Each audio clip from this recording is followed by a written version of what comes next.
বাংলাদেশের অভ্যন্তরীণ বিষয়ে নাক না গলাতে দিল্লিকে স্পষ্ট বার্তা। ঢাকার ভারতে বসে শেখ হাসিনার বক্তব্য নিয়ে অসন্তোষ, সংকট কাটিয়ে সম্পর্ক এগিয়ে নিয়ে যেতে চায় ভারত। ইইউ কূটনীতিকদের সঙ্গে প্রধান উপদেষ্টার বৈঠক। ভিসা সেন্টার দিল্লি থেকে সরিয়ে ঢাকা বা অন্য দেশে স্থানান্তরের আহ্বান। বিএনপির স্থায়ী কমিটির বৈঠকে অন্তর্বর্তী সরকারের নেওয়া উদ্যোগ নিয়ে আলোচনা। 4 মাসের মধ্যেই সংস্কার শেষ করা সম্ভব, দলের সংবিধান সংস্কার কমিটির অভিমত।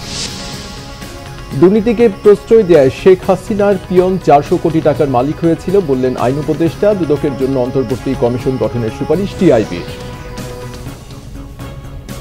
দেখছিলেন ক্রাউন সিমেন্ট সংবাদ শিরোনাম। বাংলাদেশের অভ্যন্তরীণ বিষয়ে ভারতকে নাক না গলানোর আহ্বান জানিয়েছেন পররাষ্ট্র সচিব জসিমউদ্দিন। ভারতে বসে শেখ হাসিনার বক্তব্য বিবৃতি বাংলাদেশ ভালোভাবে নিচ্ছে না, ভারতীয় পররাষ্ট্র সচিবকে জানিয়েছেন তিনি। এদিকে ভারতের পররাষ্ট্র সচিব বিক্রম মিশ্রি বলেছেন, বাংলাদেশের সাথে গঠনমূলক ও ইতিবাচক সম্পর্ক চায় ভারত। সংকট কাটিয়ে উঠে সম্পর্ক এগিয়ে নিতে চায় দুদেশ। রিপোর্ট ইমরুল কায়েসের। সোমবার সকালে ঢাকা আসার পরই শুরু হয় ভারতীয় পররাষ্ট্র সচিব বিক্রম মিশ্রির ব্যস্ততা। সকালেই রাষ্ট্রীয় অতিথি ভবন পদ্মায় বসেন বাংলাদেশের পররাষ্ট্র সচিব জসিমউদ্দিনের সঙ্গে। বৈঠক চলে দুপুর পর্যন্ত। এরপর পররাষ্ট্র উপদেষ্টা তৌহিদ হোসেনের সঙ্গে পররাষ্ট্র মন্ত্রণালয়ে সৌজন্য সাক্ষাৎ করেন মিশ্রি। পরে কথা বলেন সাংবাদিকদের সঙ্গে। কোনো প্রশ্ন না নিয়ে বলেন, সাম্প্রতিক বিষয়, ব্যবসা বাণিজ্য, জ্বালানি, ভিসা সেবা সহ বিভিন্ন বিষয়ে আলোচনা হয়েছে। অন্তর্বর্তী সরকারের সঙ্গে ঘনিষ্ঠভাবে কাজ করার কথাও জানান Vikram Misri. We also had the opportunity to discuss certain recent developments and issues, and I conveyed our concerns, including those related to the safety and welfare of minorities. We also discussed some regrettable incidents of attacks on cultural, religious and diplomatic properties. We expect overall a constructive approach on all these issues by the Bangladesh authorities, and we look forward to moving the relationship forward in a positive, forward-looking and constructive direction. সন্ধ্যায় ব্রিফিংয়ে পররাষ্ট্র সচিব জসিমউদ্দিন জানান, সীমান্ত হত্যা সহ সকল অমীমাংসিত বিষয়ে সমাধানের কথা বলেছেন ভারতের পররাষ্ট্র সচিবকে। সেই সাথে বলেছেন, ভারতীয় গণমাধ্যমে অপপ্রচার বন্ধে পদক্ষেপ নেওয়ার কথাও। বাংলাদেশে বসবাসরত সব ধর্ম নির্বিশেষে স্বাধীনভাবে সব মানুষ ধর্মচর্চা করে আসছে এবং এ বিষয়ে কোনো ধরনের বিভ্রান্তি এবং অপপ্রচারের সুযোগ নেই। এ বিষয়ে বাংলাদেশ সরকার সরেজমিন অবস্থা দেখার ও পর্যবেক্ষণ করার জন্য বিদেশি সাংবাদিকদেরও আহ্বান জানিয়েছেন। সেই সাথে আমরা এও বলেছি যে এটি আমাদের অভ্যন্তরীণ বিষয় এবং আমাদের অভ্যন্তরীণ বিষয়ে অন্য দেশের মন্তব্য সমীচীন নয়। আমি ভারতের পররাষ্ট্র সচিবকেও স্মরণ করিয়ে দিয়েছি যে বাংলাদেশ অন্য দেশের অভ্যন্তরীণ বিষয়ে মন্তব্য করা থেকে বিরত থাকে এবং অন্যান্য দেশেরও একই ধরনের শ্রদ্ধাবোধ আমাদের প্রতি দেখানো উচিত। রাজনৈতিক সিদ্ধান্ত হলে ভারত থেকে শেখ হাসিনাকে ফিরে আনতে পররাষ্ট্র মন্ত্রণালয় উদ্যোগ নেবে বলে জানান তিনি। ইমরুল কায়েস, বাংলাভিশন, ঢাকা। বাংলাদেশে কথিত হিন্দু নির্যাতনের অভিযোগ নিয়ে আবারও উদ্বেগ প্রকাশ করে এ বিষয়ে রাজনীতি না করার আহ্বান জানিয়েছেন পশ্চিমবঙ্গের মুখ্যমন্ত্রী মমতা বন্দ্যোপাধ্যায়। বিধানসভার অধিবেশনে বাংলাদেশ নিয়ে উস্কানিমূলক বক্তব্য না দেওয়ার আহ্বানও জানিয়েছেন তিনি। পশ্চিমবঙ্গ বিধানসভার শীতকালীন অধিবেশনে বাংলাদেশ প্রসঙ্গে কথা বলতে গিয়ে মমতা আশ্বস্ত করে বলেন, কেন্দ্রীয় সরকারের সিদ্ধান্ত ছাড়া আগ বাড়িয়ে পশ্চিমবঙ্গ সরকার কিছু করবে না। বর্তমান পরিস্থিতি অনেক সংবেদনশীল উল্লেখ করে মমতা বলেন, এমন পরিস্থিতিতে সাম্প্রদায়িক অস্থিরতা তৈরিতে সহায়ক কোনো মন্তব্য যেন কেউ না করেন। বাংলাদেশের সাথে টানাপোড়েনের সুযোগে পশ্চিমবঙ্গে অশান্তি ছড়াতে অনেক ভুয়া ভিডিও একটি দলের পক্ষ থেকে ছড়ানো হচ্ছে বলে অভিযোগ তুলেছেন মমতা। ভারতের কোনো গণমাধ্যমের এমন অপকর্মেও অসন্তোষ প্রকাশ করেছেন পশ্চিমবঙ্গের মুখ্যমন্ত্রী। মমতার ভাষণের সময় বিধানসভায় ছিলেন না বাংলাদেশের সমালোচনার সোচ্চার বিরোধী দল বিজেপির নেতা শুভেন্দু অধিকারী। ইউরোপীয় ইউনিয়নের সাথে বৈঠকে ইউরোপীয় দেশগুলোর ভিসা সেন্টার দিল্লি থেকে সরিয়ে ঢাকায় অথবা প্রতিবেশী কোনো দেশে স্থানান্তরের অনুরোধ করেছেন প্রধান উপদেষ্টা ডক্টর মোহাম্মদ ইউনূস। বাংলাদেশ বিরোধী মিথ্যা তথ্য ছড়ানো ঠেকাতে ইউরোপীয় ইউনিয়নের কাছে সহযোগিতাও চান প্রধান উপদেষ্টা।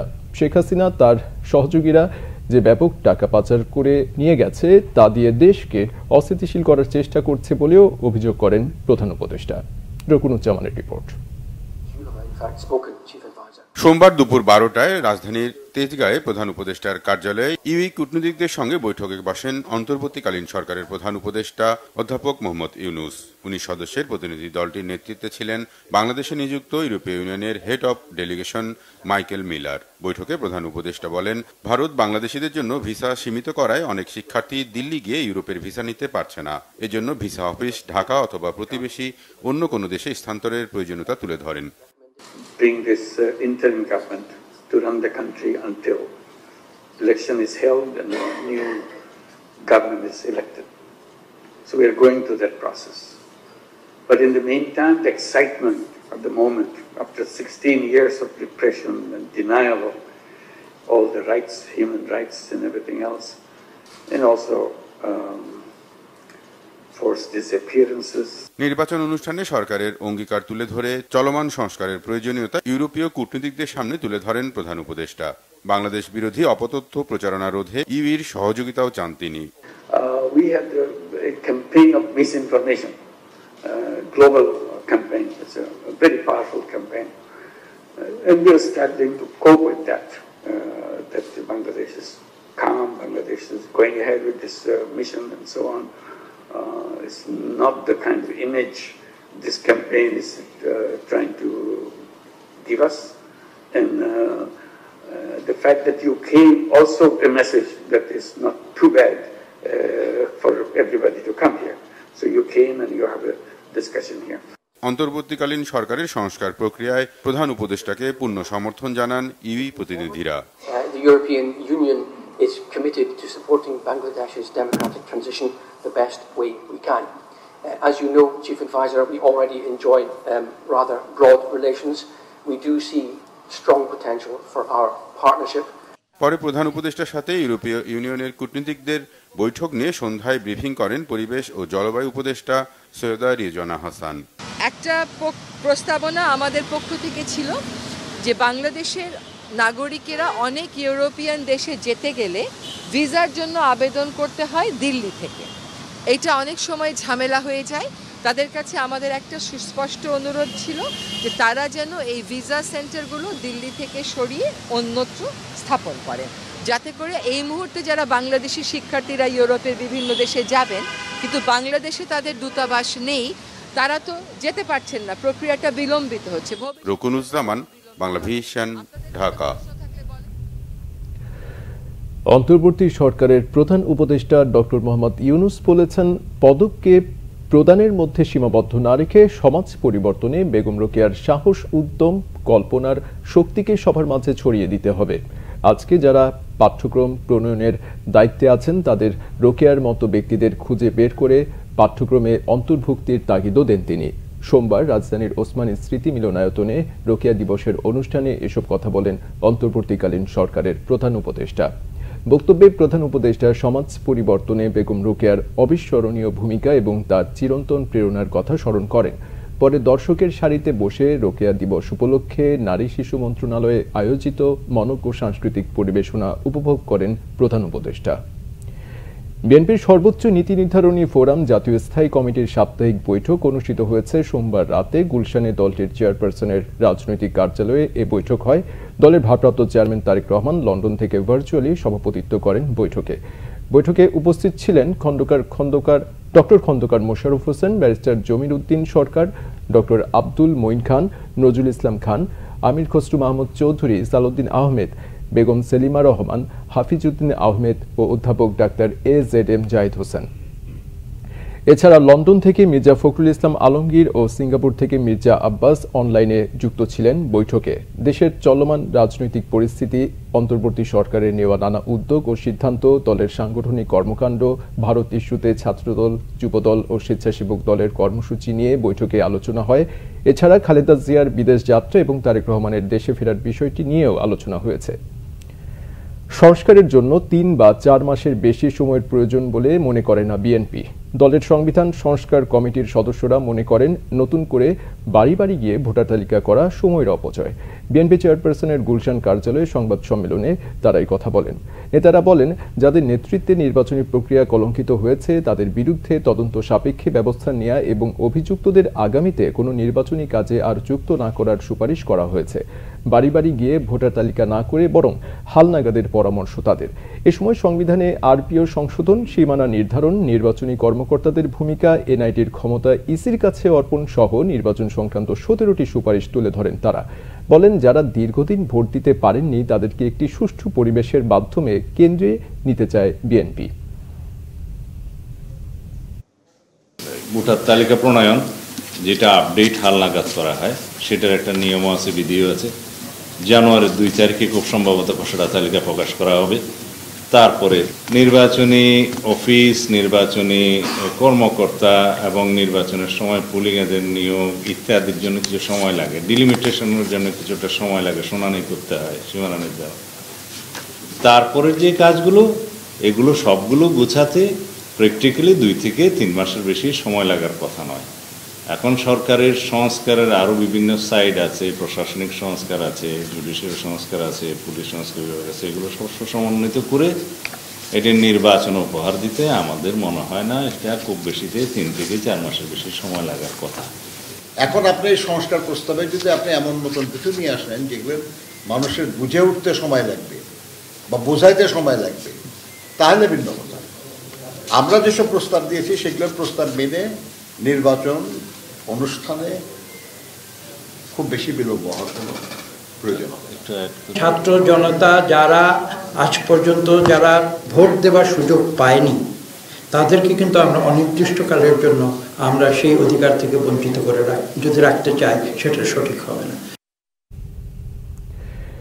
ঢাকা থেকে আগরতলা অভিমুখে লং মার্চের কর্মসূচি ঘোষণা করেছে বিএনপির 3 সহযোগী সংগঠন। জাতীয়তাবাদী যুবদল, স্বেচ্ছাসেবক দল ও ছাত্র দল আগামী বুধবার এই কর্মসূচি পালন করবে।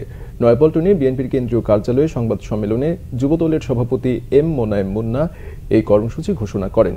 তিনি বলেন, ভারতীয় আগ্রাসন ও বাংলাদেশের বিরুদ্ধে মিথ্যা তথ্য সন্ত্রাসের প্রতিবাদে আগামী 11 ডিসেম্বর বুধবার ঢাকা থেকে আগরতলা অভিমুখে আখাউড়া সীমান্ত পর্যন্ত লং মার্চের কর্মসূচি পালিত হবে। সেদিন সকাল 8টায় নয়াপল্টনে জমায়েত হয়ে শান্তিপূর্ণ লং মার্চ শুরু হবে। গত রবিবার এই 3 সংগঠন ঢাকার বারিধারায় ভারতীয় হাইকমিশন অভিমুখে প্রতিবাদী পদযাত্রা কর্মসূচি করে। ভারতে বাংলাদেশ মিশনে হামলা, বাংলাদেশের জাতীয় পতাকা অবমাননা, ভারতের মিডিয়ার বাংলাদেশের বিরুদ্ধে চলমান তথ্য সন্ত্রাস এবং বাংলাদেশের অভ্যন্তরীণ বিষয়ে অযাচিত হস্তক্ষেপ থেকে বিরত থাকার দাবিতে আগরতলা অভিমুখে এই লং মার্চ। অসৎ মানুষেরা ক্ষমতাবান হলে দেশ অনাচারে ভরে যাবে বলেছেন আইন উপদেষ্টা ডক্টর আসিফ নজরুল। তিনি বলেন, দুদক ও বিচার বিভাগ আওয়ামী লীগ সরকারের দাসে পরিণত হয়েছিল। এ কারণেই একজন বেহায়া প্রধানমন্ত্রীর পিয়ন 400 কোটি টাকার মালিক হয়েছেন। রিশান নাসরুলের রিপোর্টে বিস্তারিত। আন্তর্জাতিক দুর্নীতি বিরোধী দিবস উপলক্ষে রাজধানীতে আলোচনার আয়োজন করে ট্রান্সপারেন্সি ইন্টারন্যাশনাল বাংলাদেশ টিআইবি। আলোচনায় আইন উপদেষ্টা ডক্টর আসিফ নজরুল আওয়ামী লীগ সরকারের সময়ের দুর্নীতির বিভিন্ন তথ্য জানিয়ে বলেন, দুর্নীতি যে খারাপ সে বিষয়টি সমাজ থেকে দূর করে দেওয়া হয়েছে। দুর্নীতিবাজদের বিচার না করে রাজনৈতিক বিরোধীদের দমন করেছে শেখ হাসিনা সরকার। আমরা গত 15 বছর দেখি, আমরা দেখতাম 100 টাকার বালিশ নাকি 4000-5000 টাকায় বিক্রি হচ্ছে। আমরা দেখতাম একটা বেহায়া প্রধানমন্ত্রী, তার পিয়ন 400 কোটি টাকার মালিক হয়েছে, এটা হাসতে হাসতে জাতির সামনে বলছে। আমরা টেলিভিশন চ্যানেলে প্রোগ্রাম করতে যেতাম, আওয়ামী লীগের কোনো নেতার সাথে দেখা হলে বলতো, আপা তো আসলে কিছু করতে পারে না ওনার ছোট বোনের জন্য। কি মানে বোনের প্রতি কি মায়া, বোন চোর দেখে উনি কিছু করতে পারে না। বিভিন্ন জায়গায় আড্ডায় শুনতাম, শেখ হাসিনার ক্যাশিয়ার কি, রেহানার ক্যাশিয়ার কি, সালমান কার ক্যাশিয়ার, জয়ের টাকা কার মাধ্যমে যায়, পলক কার টাকা রাখে। দুদক তো ছিল, উচ্চ আদালত তো ছিল, কোনো বিচার হয়েছে? কিচ্ছু হয় নাই বিচার। বিচার কার হতো? খালেদা জিয়ার বিচার। আর সেই চোর প্রধানমন্ত্রী, যার পুরা পরিবার ছিল চোর, সে সারা দেশে বলে বেড়াত এতিমের টাকা নাকি খালেদা জিয়া আত্মসাৎ করেছে। এই চোরের মুখের সামনে কেউ কোনো কথা বলতে পারতো না। দুদক তার দাসে পরিণত হয়েছিল, বিচার বিভাগ তার দাসে পরিণত হয়েছিল। আলোচনায় টিআইবি নির্বাহী পরিচালক ইফতেখারুজ্জামান বলেন, দুর্নীতি দমন কমিশনকে কার্যকর করতে সরকার অন্তর্বর্তী কমিশন গঠন করতে পারে। এমন একটা পরিস্থিতি আমরা কথা বলছি যখন দুর্নীতি দমন কমিশন নেই, কারণ 3 জন কমিশনার পদত্যাগ করেছে, পদত্যাগ করতে বলা হয়েছে তাই তারা পদত্যাগ করেছে। হয়তো বা যৌক্তিকভাবে পদত্যাগ করতে বলা হয়েছিল, যৌক্তিকভাবেই পদত্যাগ করেছে, কারণ তারা অকার্যকর ছিল। আমরাও চাইছি এই কমিশন দিয়ে কাজ চলবে না। এই পরিস্থিতি সৃষ্টি হয়েছে সরকারের উদ্যোগে, সেইটার জন্য কোন পদটা গ্রহণ করবে সরকার সেটা সরকার সিদ্ধান্ত নেবে। আমরা মনে করি অন্তত পক্ষে একটা অন্তর্বর্তীকালীন ব্যবস্থা গ্রহণ করা দরকার, যার মধ্যে দুদককে ন্যূনতম অপারেশনাল জায়গায় নিয়ে যাওয়া হবে। দুদককে কিভাবে কার্যকর করা হবে জানতে চাইলে আইন উপদেষ্টা সাংবাদিকদের বলেন, দ্রুত সময়ে পূর্ণাঙ্গ কমিশন গঠন করা হবে। 6 মাসের জন্য নতুন কমিশনার নিয়োগ দিলাম, ওনাদের প্রস্তাবিত আইন অনুযায়ী আবার ওনাদেরকে বাদ দিয়ে আবার নিয়ে দিলাম। এটা তো আসলে এত সহজ সরল না। ওনারা অনেক মহৎ উদ্দেশ্য নিয়ে জিনিসটা বলেছেন, কিন্তু কোনটা দুর্নীতি বিরোধী লড়াই পরিচালনার জন্য, দুর্নীতি বিরোধী কার্যক্রম পরিচালনার জন্য কোনটা সর্বোত্তম পন্থা, সেটা বিচার বিবেচনা করে আমরা সিদ্ধান্ত নিই। অন্তর্বর্তী সরকারের সময় চাপমুক্ত থেকে দুর্নীতি দমনে গণমাধ্যমকে ভূমিকা পালনের আহ্বানও জানান আসিফ নজরুল। রিশান নাসরুল্লাহ, বাংলাভিশন, ঢাকা। বাংলাভিশনের পরিচালক মোহাম্মদ আজিজুল হকের নামাজে জানাজা আজ মঙ্গলবার। এর আগে রাত 10:15টার দিকে তার লাশ দেশে এসে পৌঁছায়। সিঙ্গাপুর এয়ারলাইন্সের নিয়মিত একটি ফ্লাইটে হজরত শাহজালাল আন্তর্জাতিক বিমানবন্দরে তার লাশ এসে পৌঁছালে পরিবারের সদস্যরা তার লাশ গ্রহণ করেন। এ সময় আজিজুল হকের পরিবারের সদস্য ছাড়াও বন্ধু-বান্ধব, শুভাকাঙ্ক্ষী এবং বাংলাভিশনের বিভিন্ন বিভাগের কর্মকর্তারা উপস্থিত ছিলেন। রবিবার দিবাগত রাতে সিঙ্গাপুর জেনারেল হাসপাতালে চিকিৎসাধীন অবস্থায় ইন্তেকাল করেন আজিজুল হক। ইন্না লিল্লাহি ওয়া ইন্না ইলাইহি রাজিউন। মৃত্যুকালে তার বয়স হয়েছিল 47 বছর। বাংলাভিশনের চেয়ারম্যান আব্দুল হকের জ্যেষ্ঠ সন্তান তিনি। মোহাম্মদ আজিজুল হক বাবা-মা, স্ত্রী, 2 ছেলে, 3 মেয়ে, ভাই বোন ও আত্মীয় স্বজন সহ অসংখ্য গুণগ্রাহী রেখে গেছেন। আজ মঙ্গলবার টিকাটুলি জামে মসজিদে জোহরের নামাজের পর তার নামাজে জানাজা হবে। পরে আজিমপুর কবরস্থানে চিরনিদ্রায় শায়িত করা হবে তাকে। মোহাম্মদ আজিজুল হকের মৃত্যুতে বিভিন্ন রাজনৈতিক দল, সামাজিক সংগঠন, ব্যবসায়ী নেতৃবৃন্দ ও গণমাধ্যমের কর্ণধারগণ শোক জানিয়েছেন।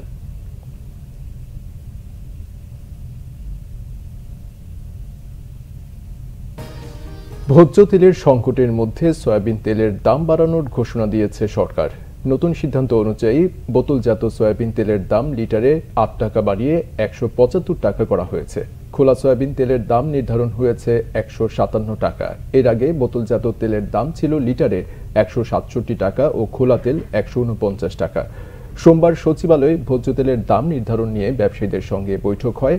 বাণিজ্য উপদেষ্টা শেখ বশির উদ্দিন জানান, গত এপ্রিল থেকে বর্তমান সময় পর্যন্ত আন্তর্জাতিক বাজারে তেলের মূল্য প্রায় 20% পর্যন্ত বেড়েছে। এ কারণে স্থানীয় মজুতদারিও বেড়েছে। তাই বৈঠক করে ভোজ্য তেলের নতুন দাম নির্ধারণ করা হয়। শেখ বশির উদ্দিন বলেন, তেলের দাম বাড়ার কারণে খরচ 40 থেকে 50 টাকা বাড়বে। বৈঠকে বাণিজ্য মন্ত্রণালয়ের সচিব Mohammad Selim Uddin, Bangladesh trade and tariff কমিশনের চেয়ারম্যান ডক্টর মইনুল খান সহ ভোজ্য তেল আমদানিকারক প্রতিষ্ঠানের প্রতিনিধিরা উপস্থিত ছিলেন।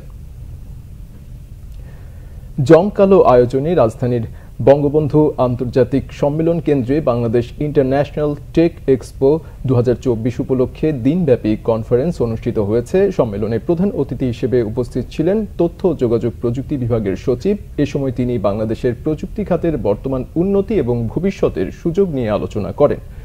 অনুষ্ঠানে খ্যাতনামা প্রযুক্তি বিশেষজ্ঞ, ব্যবসায়িক নেতৃবৃন্দ এবং উদ্যোক্তারা উপস্থিত ছিলেন। 9 থেকে 14 ডিসেম্বর 6 দিনব্যাপী আয়োজিত এই টেক এক্সপো 2024-এর মূল এক্সিবিশন অনিবার্য পরিস্থিতির কারণে পুনর্নির্ধারণ করা হয়েছে। এক্সিবিশনের নতুন তারিখ খুব শীঘ্রই ঘোষণা করা হবে, জানান আয়োজক প্রতিষ্ঠান ক্রিয়েটিভ এজ।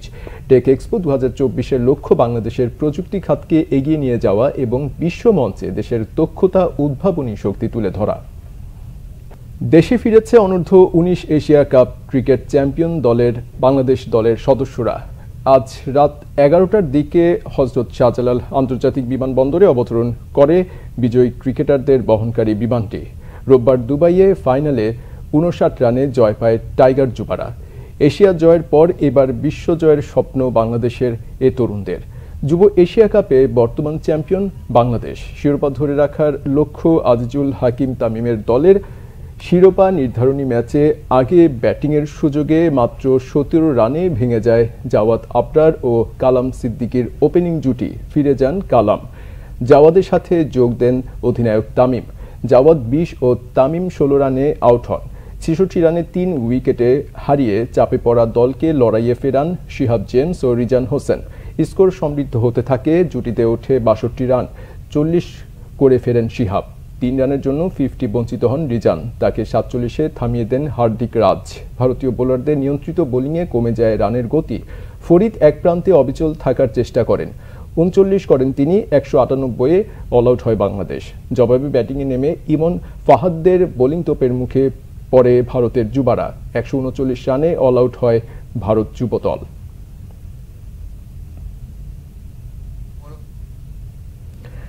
সংবাদ শেষ করছি গ্রাউন্ড সিমেন্ট শিরোনামগুলো আরেকবার জানিয়ে দিয়ে।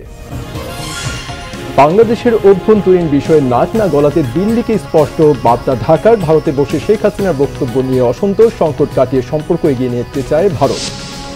ইইউ কূটনীতিকদের সঙ্গে প্রধান উপদেষ্টার বৈঠক, ভিসা সেন্টার দিল্লি থেকে সরিয়ে ঢাকা বা অন্য দেশে স্থানান্তরের আহ্বান।